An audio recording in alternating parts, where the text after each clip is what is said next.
నమస్తే welcome to టీఎస్3 news నేను సృజన. హైదరాబాద్ మహానగర పాలక సంస్థ పరిధిలో మరో అవినీతి తిమింగలం ఏసీబీ వలకి చిక్కింది. ఇంటి నిర్మాణ అనుమతుల కోసం సామాన్యులను వేధిస్తూ అందిన కాడికి దండుకుంటున్న అధికారుల తీరుపై అవినీతి నిరోధక శాఖ కొరడా సులిపించింది. ఖైరతాబాద్ జోన్ పరిధిలోని బోరబండ సర్కిల్ 37 కార్యాలయంలో junior assistant revenue and tax విభాగంలో పనిచేస్తున్న బి శ్రీలత సోమవారం ఏసీపీ అధికారులకు రెడ్ హ్యాండెడ్ గా దొరికిపోయారు.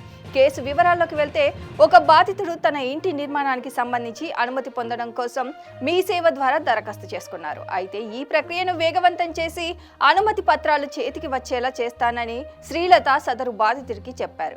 దీనికోసం 5 లక్షల లంచం ఇవ్వాలని డిమాండ్ చేశారు. శ్రీలత డిమాండ్తో బాధితుడు ఏసీబీ అధికారులను ఆశ్రయించాడు.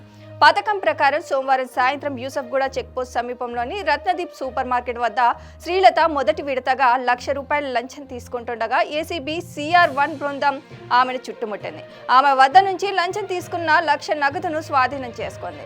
శ్రీలత చేతులకు రసాయన పరీక్షలు నిర్వహించగా పాజిటివ్ అని తేలింది. దీంతో ఆమెను అదుపులోకి తీసుకున్న అధికారులు ఆమెపై అవినీతి నిరోధక చట్టం కేసు కింద నమోదు చేశారు. ప్రభుత్వ కార్యాలయాల్లో పనులు చేయించుకోవడానికి ఎవరైనా అధికారులు లంచం డిమాండ్ చేస్తే వెనకాడకుండా ఫిర్యాదు చేయాలని ఏసీబీ తెలంగాణ విభాగం కోరుతోంది. అవినీతి రహిత సమాజం కోసం పౌరులు తమకు సహకరించాలి. ఎవరైనా లంచం అడిగితే వెంటనే టోల్ ఫ్రీ నెంబర్ 1064కి కాల్ చేయండి అని అధికారులు విజ్ఞప్తి చేశారు. ఫిర్యాదుదారుల వివరాలను పూర్తిగా గోప్యంగా ఉంచుతామని వారు హామీ ఇచ్చారు. ఏసీబీకి ఫిర్యాదు చేయడానికి ఏ మార్గాలు అందుబాటులో ఉన్నాయి అని అనుకుంటే టోల్ ఫ్రీ నెంబర్ 1064 ద్వారా లేదా వాట్సాప్ నెంబర్ 9440446106 ద్వారా అధికారులను సంప్రదించవచ్చు. అలాగే ఏసీబీ తెలంగాణ ఫేస్బుక్ పేజ్ లేదా వెబ్సైట్ ద్వారా కూడా ఫిర్యాదు చేయవచ్చు. ఫిర్యాదు చేసిన వారి వివరాలు బయటకు తెలుస్తాయా అంటే ఫిర్యాదుదారులు లేదా బాధితుల వివరాలను ఏసీబీ అత్యంత గోప్యంగా ఉంచుతుంది. కాబట్టి సామాన్యులు ధైర్యంగా ముందుకు రావచ్చు.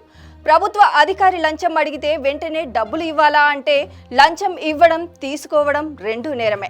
ఎవరైనా అధికారి డబ్బులు అడిగితే ఆ విషయాన్ని వెంటనే ఏసీబీకి తెలియచేయండి. వారు సూచించిన విధంగా ట్రాప్ నిర్వహించి అవినీతి అధికారులను పట్టుకోవడం జరుగుతుంది.